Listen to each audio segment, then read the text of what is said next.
Marcus Chun sat in the dingy bar on Station Omega, nursing his third drink of the night. The whiskey was cheap and burned his throat, but it helped him forget about his last job. 3 months of hunting pirates in the Outer Rim, only to have his employer try to cheat him out of half his pay. He still had scorch marks on his armor from that argument. The bar was full of the usual crowd. Smugglers, bounty hunters, mercenaries like himself, all trying to make a living on the edge of civilized space. Marcus preferred it here. No politicians, no bureaucrats, just simple contracts with clear objectives. Find someone, protect someone, or make someone disappear. Easy enough for a former Earth Special Forces operator. A shadow fell across his table. Marcus looked up to see a tall figure in an expensive cloak. The fabric shimmered with colors that hurt to look at directly. Definitely alien and definitely wealthy. The figure pulled back its hood, revealing a face that was almost human, but not quite. The skin was pale blue and seemed to glow from within. The eyes were too large and completely silver. "You are Marcus Chun?" The voice was musical, like wind chimes in a gentle breeze. "Depends who's asking." Marcus kept his hand near his pistol. Rich aliens usually meant trouble. "I am Ambassador Velinara, speaking for Queen Zethara of the Velthari Empire." The alien sat down across from him without being invited. "My queen requires your services." Marcus almost laughed. "Lady, I think you got the wrong guy. The Velthari Empire has 17 star systems and the most advanced military in the galaxy. What could they possibly want with one human mercenary?" The ambassador leaned forward. 3 days ago, Queen Zethara's daughters vanished. Princess Lithana, Princess Morella, and Princess Zinthara. They were in the most secure location in our empire, protected by quantum shields, psychic barriers, and 200 elite guards. Yet they disappeared without a trace. Sounds like an inside job. Marcus took another sip of whiskey. "Your own people can handle that. We tried everything." The ambassador's voice cracked slightly. "Our best investigators found nothing. Our quantum trackers detected no evidence. Our psychic readers sensed no mental signatures. Even our temporal scanners showed no disturbances. It is as if they simply ceased to exist." Marcus studied the alien's face. He had learned to read emotions in dozens of species during his years as a mercenary. This one was desperate, trying hard not to show it. "Still don't see what this has to do with me." The ambassador reached into her cloak and pulled out a small crystal cube.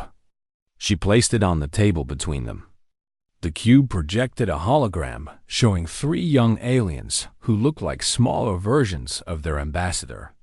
They had the same pale blue skin and silver eyes, but their faces held youth and curiosity. "These are the princesses. They are not just the queen's daughters. They are the future of our people. Without them, our royal bloodline ends. Our empire will fall into civil war as the noble houses fight for succession." Marcus looked at the hologram. The 3 girls seemed happy, laughing at something off camera. They reminded him of his own sister when she was young, before the war took her. "The queen has offered a reward." The ambassador touched the cube, and new numbers appeared in the air. Marcus nearly choked on his drink. "That's more money than most planets. See in a year. The queen would pay 10 times that amount to have her daughters returned safely." The ambassador's silver eyes fixed on Marcus. "The money is not why we came to you." "Then why?" "Because you are human." The ambassador said it like it explained everything. Marcus frowned. "Humans are considered barely civilized by most of the galaxy. We can't read minds or see through time or manipulate quantum fields. Why would you want primitive human help?" "Because perhaps that is exactly what we need." The ambassador stood up. "Our advanced methods have failed. Our sophisticated technology found nothing. Our highly evolved minds cannot solve this puzzle. Maybe we need someone who thinks differently. She left a crystal cube on the table. The Queen waits on her royal ship in orbit. If you accept, you will be taken there immediately. You have 1 hour to decide. Marcus watched the ambassador glide away between the crowded tables. He picked up the crystal cube and looked at the hologram again. 3 young aliens who might already be dead. A queen desperate enough to hire a human. A reward that would set him up for life. But something about this felt wrong. In his experience, when people vanished without a trace, it usually meant someone very smart was behind it. Someone who knew how to avoid detection. And if the Valthari's advanced technology couldn't find them, what chance did one human have? He thought about walking away. He had enough money saved up to retire to a quiet world somewhere. Find a small house, maybe learn to grow something other than calluses and scars. But then he looked at the hologram again. The 3 girls were so young. And somewhere out there, their mother was probably going crazy with worry. Marcus knew what that felt like. He had watched his own mother waste away after his sister disappeared during the blight. Border Wars. Marcus finished his whiskey and stood up. He had never been smart enough to walk away from a lost cause. An hour later, he was aboard a Velthari shuttle heading for the Queen's ship. The pilot was another blue-skinned alien who kept glancing at him nervously, like Marcus might suddenly go crazy and start breaking things. He'd gotten used to that reaction from aliens. Most of them saw humans as violent primitives who solved every problem with explosions. The Queen's ship was massive, more like a floating city than a spacecraft. It was made of the same crystal material as the cube, glowing with soft light that seemed to come from within. Marcus had seen pictures of Valthari architecture before, but experiencing it in person was different. The walls seemed alive, shifting and flowing like water frozen in time. The ambassador met him at the airlock and led him through corridors that were more like art galleries. Everything was beautiful and perfect and completely alien. Marcus felt like a mud-covered boot print on white carpet.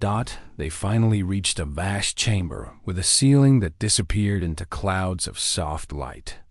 At the center, on a throne that looked like it was carved from a single enormous diamond, sat Queen Zithara. She was taller than Marcus had expected, maybe 7 feet, with the same pale blue skin as the ambassador, but decorated with intricate silver patterns that seemed to move across her face and arms. Her silver eyes were the size of saucers, and when she looked at Marcus, he felt like she was seeing straight through to his soul. But despite all the alien majesty and power, Marcus saw something familiar in those huge silver eyes. It was the same look he had seen in his own mother's face all those years ago. The look of a parent who had lost a child and would do anything to get them back. "You are the human," Queen Zithara said. Her voice filled the entire chamber without echoing. "You will find my daughters." It wasn't a question. Marcus nodded. "I'll find them, Your Majesty. But I do things my way, whatever you require." Marcus looked up at the Queen on her crystal throne and wondered what he had gotten himself into. But he had given his word, and that still meant something, even in a galaxy full of aliens who could mind and bend reality. "Then let's get started." Marcus stood in the princess's chambers, ignoring the dozen Velthari investigators who watched him with barely hidden contempt. The room was enormous, with walls that flowed like frozen waterfalls and furniture that seemed to grow from the floor itself. Everything was perfect, untouched, like a museum display. "Show me the quantum scan results again," demanded Chief Investigator Noreth. His silver eyes flashed with irritation. "The molecular displacement readings clearly indicate. I don't care about your fancy readings." Marcus knelt down next to the youngest princess's bed and ran his fingers along the crystal frame. "I want to see things with my own eyes." The investigators exchanged glances that Marcus didn't need to be psychic to understand. They thought he was an idiot. A primitive human trying to solve a mystery that had stumped the most. Advanced minds in the galaxy. Marcus found what he was looking for. 3 tiny scratches in the crystal, so small they were almost invisible. He pulled out a magnifying glass from his kit, an ancient piece of Earth technology that made the aliens shake their heads in disbelief. "These scratches are fresh," Marcus said, pointing to the marks. "Someone carved them recently." "Impossible," Norath scoffed. "Our molecular scanners would have detected any damage to the crystal matrix. Those marks are probably centuries old." Marcus ignored him and moved to the next bed. Same thing. 3 small scratches near the head of each bed. He pulled out his camera and took pictures, another piece of primitive human tech that the aliens found amusing. "Why are you using that ancient device?" asked one of the younger investigators. "Our quantum imagers can record at the subatomic level, because sometimes old ways work better." Marcus continued his examination, looking for things the aliens would consider beneath notice. Dust patterns, wear marks, anything that might tell a story. In the main living area, he found something interesting. The furniture was arranged perfectly, but there were faint impressions in the soft crystal floor. Someone had moved the chairs recently, then put them back. Not quite in the right spots. "Your scans miss a lot," Marcus said to Norath. "You're so busy looking at quantum signatures that you forget to check if someone moved the furniture." Norath's face darkened. "Human, you understand nothing about proper investigation techniques. We can trace molecular disturbances across time itself. Your primitive methods found something your advanced methods missed." Marcus pointed to the floor impressions. "Someone had a meeting here recently. They moved the chairs to face each other, then tried to hide the evidence." He spent the next hour interviewing the guards, servants, and staff. The aliens grew increasingly frustrated with his approach. Instead of using psychic probes or true scanners, Marcus simply talked to people. He asked simple questions and listened carefully to the answers. Most importantly, he watched body language. Aliens might have different faces, but fear and guilt looked the same across every species he had ever met. The youngest guard, barely more than a recruit, kept glancing toward the service corridors when Marcus questioned him about the night the princesses disappeared.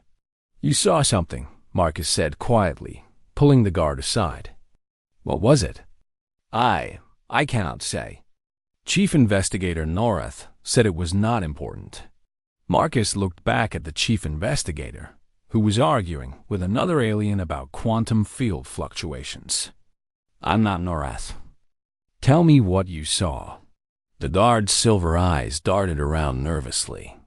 3 nights ago, I saw Princess Lithon in the corridor after midnight. She was not supposed to leave her chambers, but she looked happy, excited, like she was going to meet someone. "Did you report this?" "Yes, but the chief investigator said it was impossible. The quantum log showed no movement in that corridor. He said I must have been mistaken or dreaming."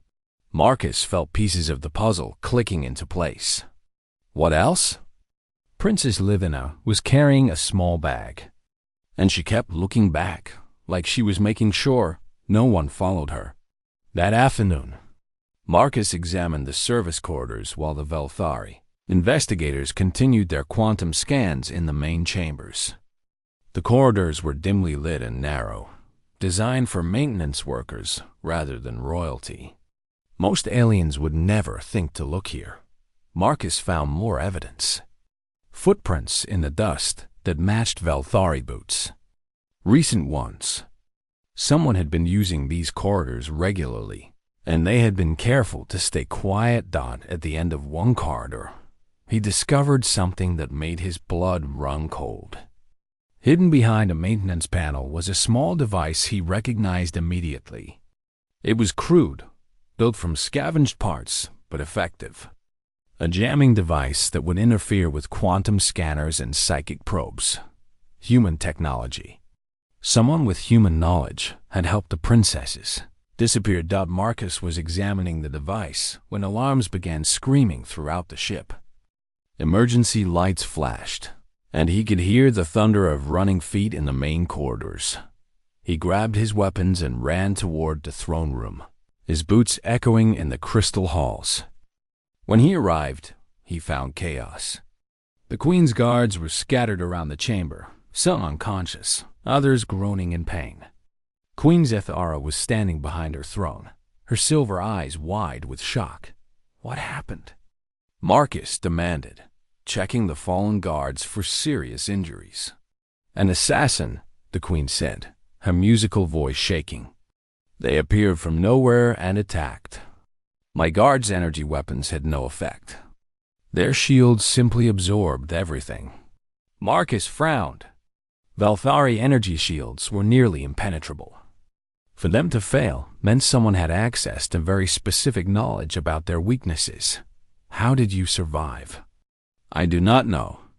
The assassin was about to strike when something hit them from behind. They fled before I could see who saved me.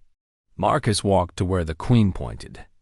There, embedded in the crystal floor, was a single projectile. He pried it loose and examined it carefully. A standard kinetic round, the kind fired from human weapons. Old-fashioned, primitive, and completely effective against energy shields that were designed to stop lasers and plasma bolts. Your Majesty, Marcus said slowly, I think we have a bigger problem than just missing princesses. He held up the bullet. Someone with human weapons and human knowledge is hunting your family, and they know exactly how your technology works. Queen Zethara stared at the primitive bullet in Marcus's hand. How is this possible? Humans are not allowed in the inner systems. Your people lack the technology for stealth infiltration. That's what makes us dangerous, Marcus said grimly. We don't need fancy technology. We just need to be smarter than the people looking for us. He looked around the throne room, noting the angles of attack, the escape routes, the blind spots that even the most advanced security system would have. Whoever had done this knew the ship's layout perfectly. They had studied Velthari tactics and technology, and they had used simple human weapons to bypass defenses that could stop antimatter bombs. Your Majesty, I need to change how we're doing things. Your advanced security isn't keeping you safe. It's making you predictable. The Queen's silver eyes narrowed. What do you suggest? Marcus hefted the bullet in his hand. We fight fire with fire. If there's a human hunting your family, then you need a human to protect you. I don't play by alien rules. That night, Marcus sat in his quarters, cleaning his weapons and thinking. The princesses hadn't been kidnapped. They had run away, and someone with human knowledge had helped them do it. But that same someone had just tried to kill their mother, which meant the princesses were probably in danger too. Whether they knew it or not, that Marcus had spent his career hunting dangerous people across the galaxy. But this was the first time he was hunting another human. Someone who thought like he did, planned like he did, and used the same tactics he would use. It was going to be like fighting his own shadow. He loaded fresh rounds into his pistol and checked his armor one more time. Tomorrow he would start doing things the human way. No quantum scanners, no psychic probes, no advanced technology. Just old-fashioned detective work, paranoia, and the kind of dirty fighting that had kept humans alive in a galaxy full of species that should have wiped them out centuries ago. The alien Queen's daughters were out there somewhere, probably thinking they had escaped to freedom. But Marcus knew better. Someone was playing a very dangerous game, and 3 young aliens were about to learn that humans could be the most terrifying predators in the galaxy, especially when they were hunting each other. Marcus stood in the Queen's war room, facing 24 of the most powerful aliens in the Velthari Empire. Their silver eyes glowed with anger and disbelief as he outlined his security plan. Absolutely not, declared Admiral Vorthak, the Queen's chief military advisor. You want us to disable our quantum shields? Remove our energy barriers? This is madness. It's survival, Marcus replied, keeping his voice calm. Your assassin walked right through those defenses yesterday. They're not protecting the Queen. They're telling everyone exactly where she is. Defense Minister Kolara stepped forward, her tall frame radiating outrage. Human, you suggest we protect our Queen with primitive kinetic weapons and chemical explosives. We have technology that can level mountains. And your assassin knows exactly how all of it works. Marcus pulled up a hologram of the previous day's attack. Look at the entry route. They came through the one corridor your sensors couldn't scan because of quantum interference. They used a weapon designed specifically to bypass energy shields. This wasn't luck. This was someone who studied your defenses for months. Queen Zethora sat silent on her throne, listening. Her silver eyes moved between Marcus and her advisors, weighing their words. What do you propose instead? She asked quietly. Marcus activated his own holographic display, showing a much simpler security layout. We make you unpredictable. Change your routine every hour. Use different routes. Sleep in different rooms. And we protect you with weapons they won't expect. He held up his sidearm, a simple kinetic pistol that looked crude compared to the aliens' elegant energy weapons. This fires metal slugs using chemical propulsion. No energy signature. No quantum field. Your assassin's fancy shields won't stop it because it's too primitive to register as a threat. Admiral Vorthek made a sound of disgust. You want to defend our Queen with weapons that belonged in museums 1,000 years ago. I want to defend her with weapons that work. Marcus met the Admiral's gaze steadily.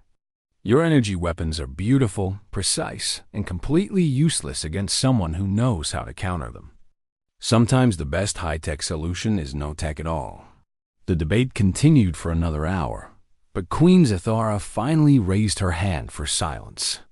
We will try the humans' methods. Admiral, implement his security protocols immediately.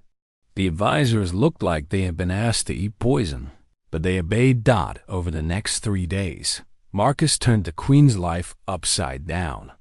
Gone were the predictable royal schedules and ceremonial appearances.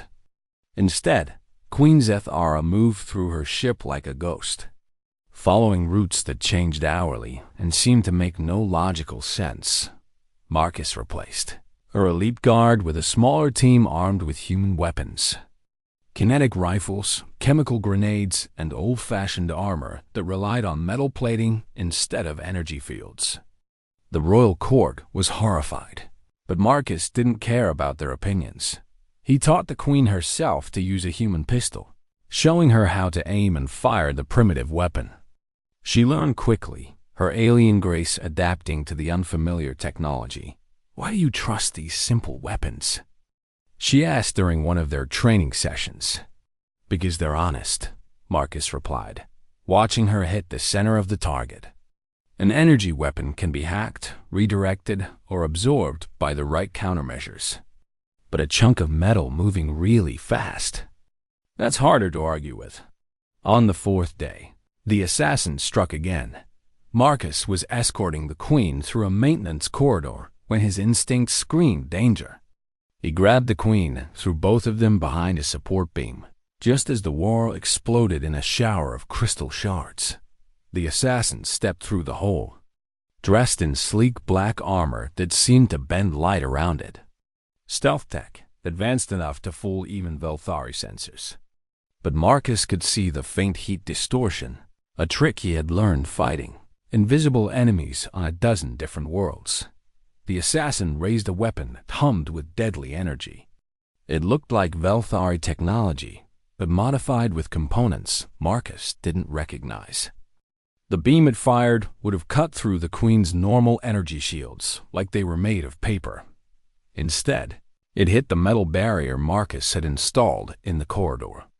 Crude steel plating that absorbed the energy blast and glowed red-hot, but held. Marcus rolled out from behind cover and opened fire with his kinetic rifle. The bullet struck the assassin's energy shield and passed right through. The shield was designed to stop energy weapons, not physical projectiles, but the assassin was fast, diving behind cover before Marcus could land a solid hit. Smart enough to adapt, just like Marcus would have done. "Stay down," Marcus told the Queen, then activated his comm unit. "All teams, code red. We have contact in Section 7. The response came from his human armed guards, but not in the way he expected. Instead of coordinating a proper response, their voices carried confusion and panic. "Sir, our weapons aren't working. The ammo is jammed. My rifle just shut down." Marcus cursed. The assassin had found a way to sabotage their weapons remotely. But how? Human kinetic weapons didn't use the kind of electronics that could be hacked. Unless Marcus looked at his own rifle and noticed something that made his blood run cold. Small modifications had been made to the firing mechanism. Changes so subtle he had almost missed them. Someone had been tampering with their weapons, installing remote disable devices. Someone who had access to their armory. Someone who understood both human and alien technology well enough to modify primitive weapons with advanced electronics. Not the assassin appeared again, moving with inhuman speed. But now Marcus could see details he had missed before. The way they moved wasn't quite right for a Velthari. Too direct, too aggressive. And the armor, despite its advanced appearance, had the kind of practical modifications a soldier would make. Extra ammo pouches. Reinforced joints. The kind of changes someone who had actually used armor in combat would think to add. "You're human," Marcus called out as he dodged another energy blast. "What's your name, soldier?" The assassin paused for a fraction of a second, just long enough for Marcus to confirm his suspicion. "Captain Jake Morrison, Earth Special Forces, retired." The voice came through a modulator, but Marcus caught the accent. "North American, probably Canadian. Though I guess you could say I found new employment." Marcus felt pieces of the puzzle clicking together. A human operative with access to advanced alien technology. Someone who knew exactly how Velthari defenses worked because he had been studying them for years. "The princesses," Marcus said, understanding flooding through him. "You helped them escape. Smart boy. Though not smart enough, it seems." Morrison's weapon hummed as it charged for another shot. "The girls wanted freedom. I gave it to them. Now I'm cleaning up loose ends. By killing their mother? By removing the one person whom I convinced them to come home." Morrison's laugh was bitter. "They paid me to help them disappear. But my real employers paid me much more to make sure they never come back." Marcus realized the trap he had walked into. Morrison wasn't just a rogue operative. He was playing multiple sides, taking money from the princesses to help them escape while also working for whoever wanted the Velthari. Royal line extinct, and now he was stuck in a maintenance corridor, protecting an alien queen with weapons that had been sabotaged by the very person he was fighting. But Marcus had spent years learning that the most dangerous weapons weren't the most advanced ones. They were the ones nobody expected. He reached into his boot and pulled out a knife. Simple steel, sharp edge, no electronics to sabotage. The kind of weapon humans had been using since they learned to work metal. "Morrison," Marcus called out. "You made one mistake." "What's that?" Marcus smiled grimly and hefted the knife. "You assumed I needed a gun to kill you. The real fight was about to begin. Human versus human, using skills learned in the darkest corners of the galaxy. And somewhere out there, 3 alien princesses who thought they had found freedom were about to discover that the man they trusted was planning to sell them to the highest bidder." Marcus had always known that humans were the most dangerous predators in the galaxy. Now he was going to prove it. Marcus crouched in the shadows of the asteroid field, watching the derelict human freighter drift among the rocks. It had taken him 6 hours of careful tracking to find Morrison's trail, following heat signatures and ion traces that the rogue operative had tried to hide.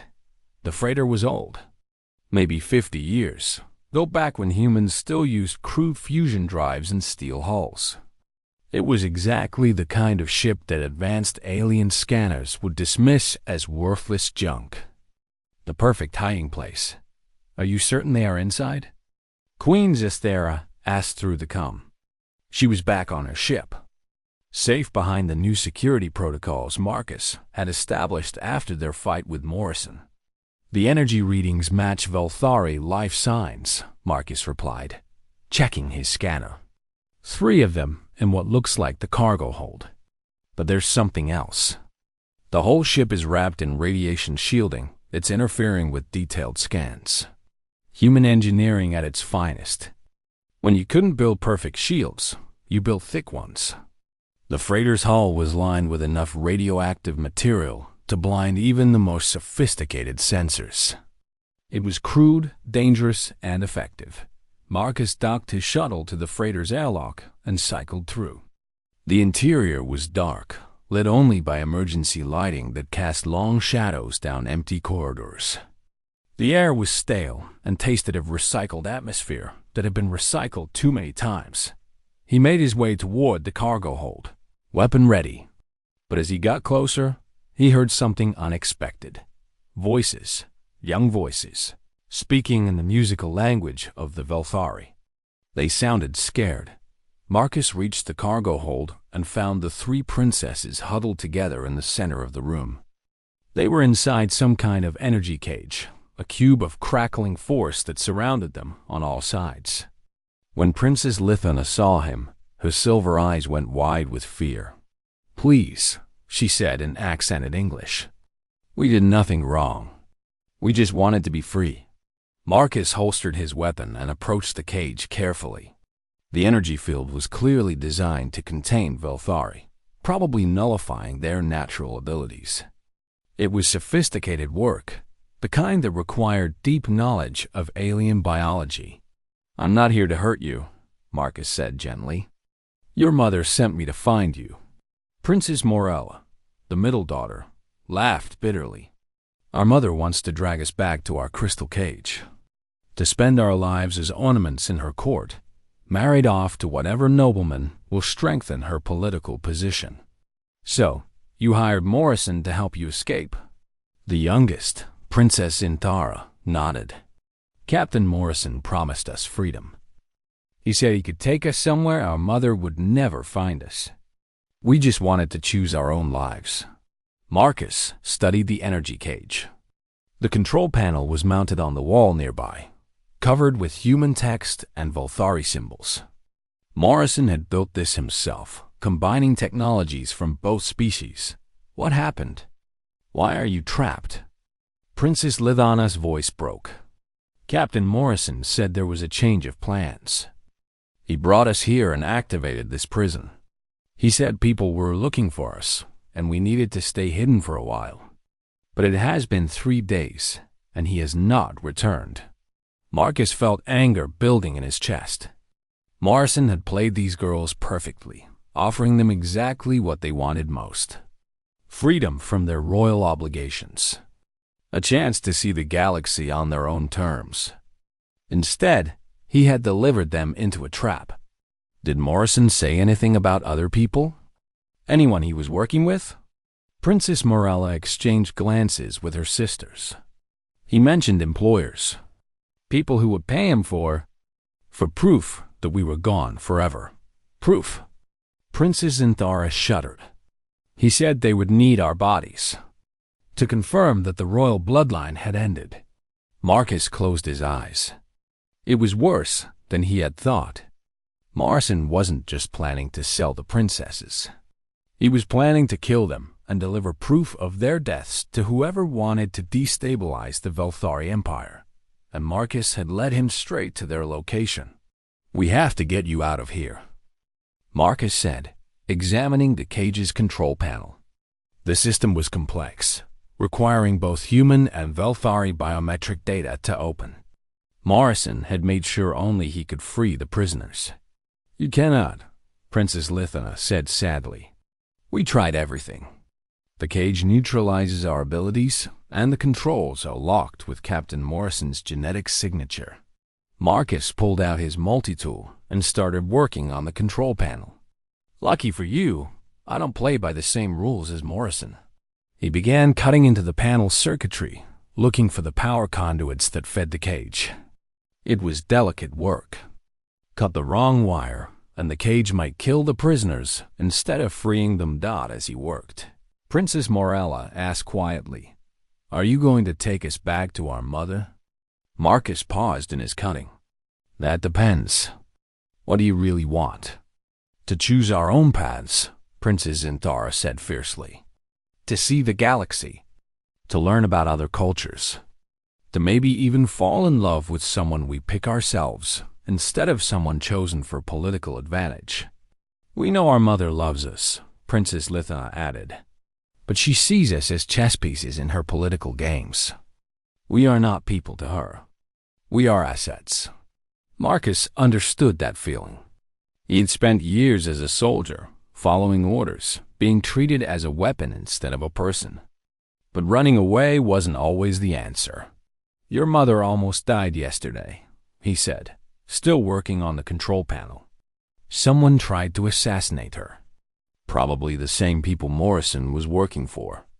The three sisters fell silent. Marcus could see the conflict in their silver eyes. They wanted freedom, but they still loved their mother. "If we go back," Princess Morella said finally, "will anything change?"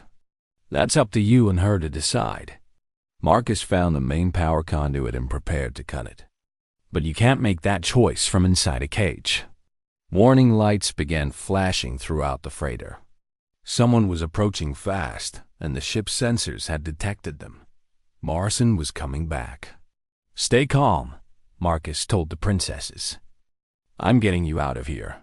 He cut the power conduit, and the energy cage flickered and died. The three sisters stumbled out, weak from days of confinement but free. "Can you fight?"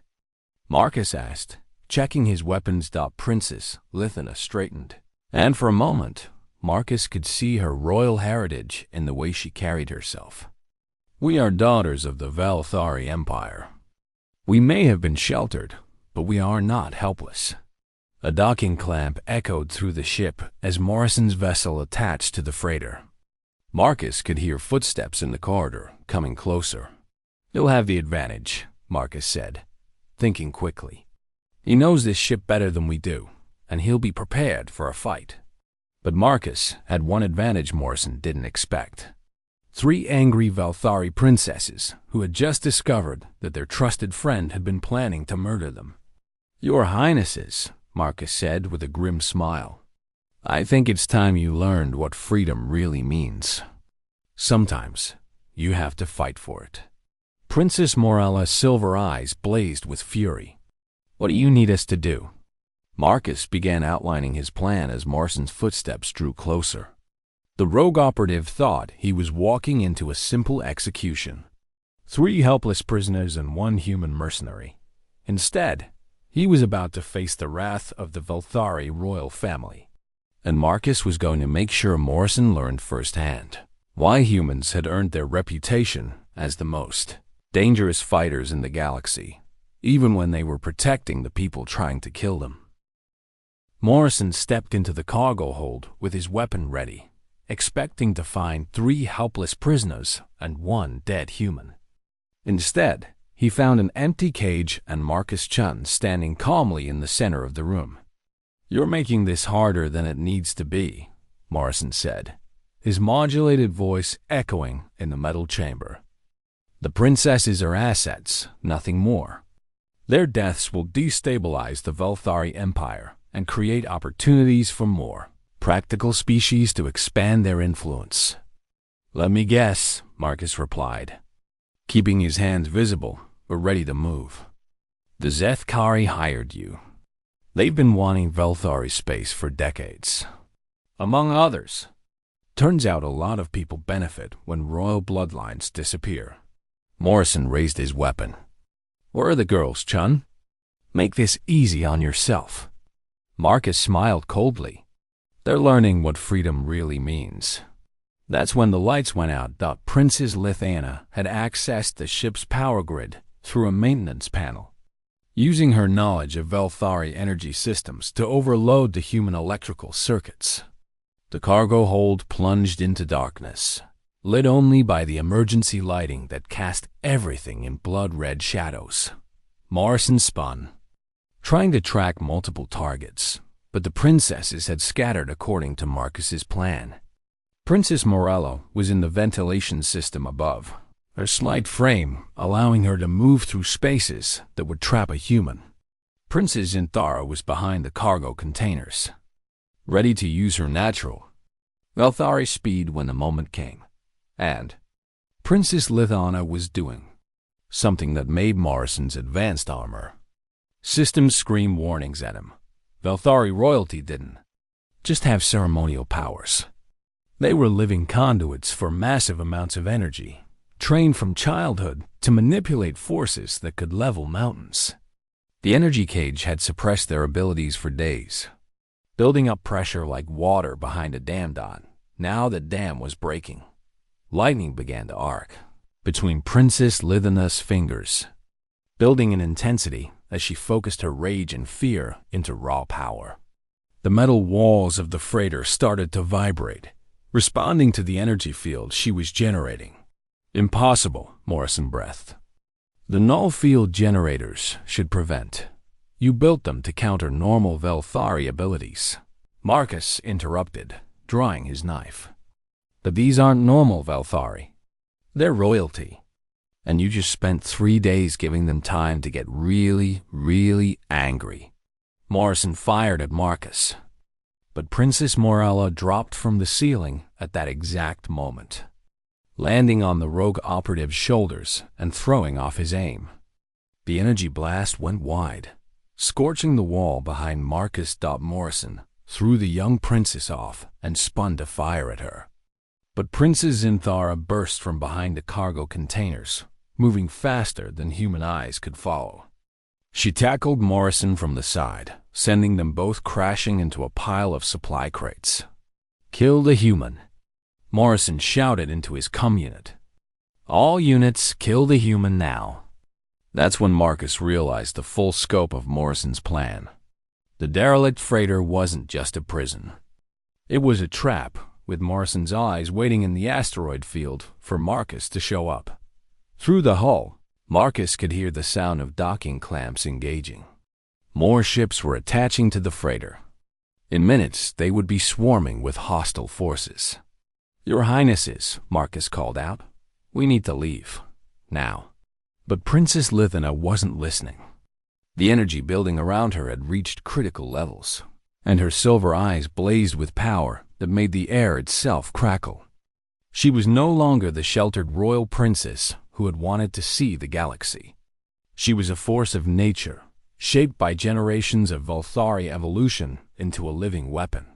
You betrayed our trust, she said to Morrison, her musical voice now carrying harmonics that made the metal floor ring like a bell. You would have murdered us for money. Morrison raised his weapon toward the princess, but Marcus moved faster. Years of combat experience took over, and he threw himself between Morrison and Princess Lithanna just as the rogue operative fired. The energy beam hit Marcus' center mass, punching through his armor and burning deep into his chest. Pain exploded through his nervous system as he crashed to the deck, his vision going dark around the edges. But he was still alive. Velthari energy weapons were designed for clean kills, not the kind of stopping power needed for human physiology. Morrison had expected one shot to drop him permanently, but humans were notoriously hard to kill. Marcus rolled behind cover and checked his wound. Bad, but not immediately fatal. He'd survived worse. Chun. Morrison's voice carried genuine surprise. Why are you protecting them? They're not even your species. Marcus pulled himself to his feet, using the cargo containers for support. Blood was running down his chest, but his hands were steady. Because someone has to. That's when Queen Zithora's voice echoed through the freighter's comm system. Attention all vessels. You are in violation of Velthari space and are commanded to surrender immediately. Morrison laughed. Your queen followed you here, just like I planned. My allies will destroy her ship before she can. His words were cut off by the sound of explosions echoing through the asteroid field. But they weren't coming from the direction of the Queen's ship.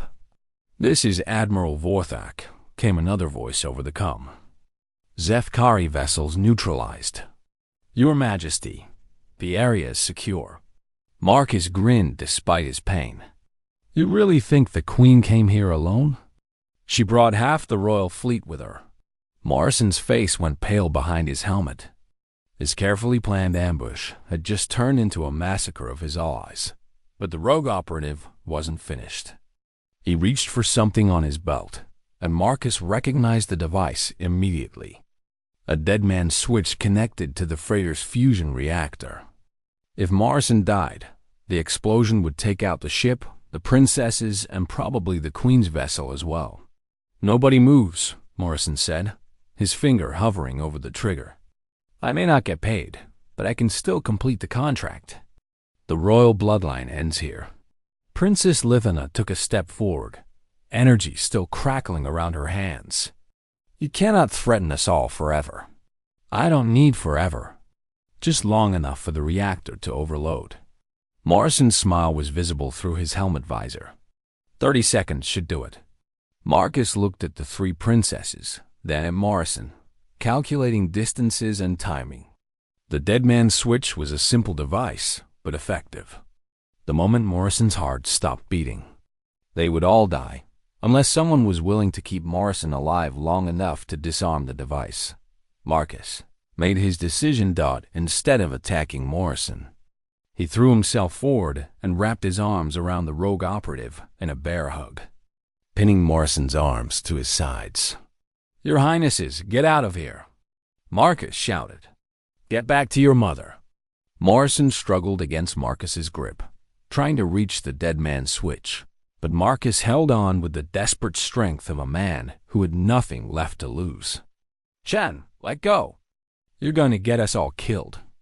That's the idea. Marcus could feel his strength fading as blood loss took its toll, but he tightened his grip. Princess Lithana, can you overload the switch without triggering the reactor? The eldest princess moved closer, her silver eyes studying the device on Morrison's belt. I can try, but I need a few seconds to understand the circuitry. Morrison thrashed harder, panic setting in as he realized his plan was falling apart. The Zefkari will never stop hunting your family. Even if you kill me, others will come. Then we'll be ready for them, Princess Morella said fiercely. We are not the helpless ornaments you thought we were. Princess Lithana placed her hands near the dead man's switch, energy flowing from her fingers in precise patterns. Sparks flew from the device as she carefully overloaded its circuits without triggering the reactor failsafe. Got it, she said, as the device went dark. Marcus released Morrison and staggered backward, finally allowing himself to collapse. The rogue operative raised his weapon one last time, but Princess Zithara was faster.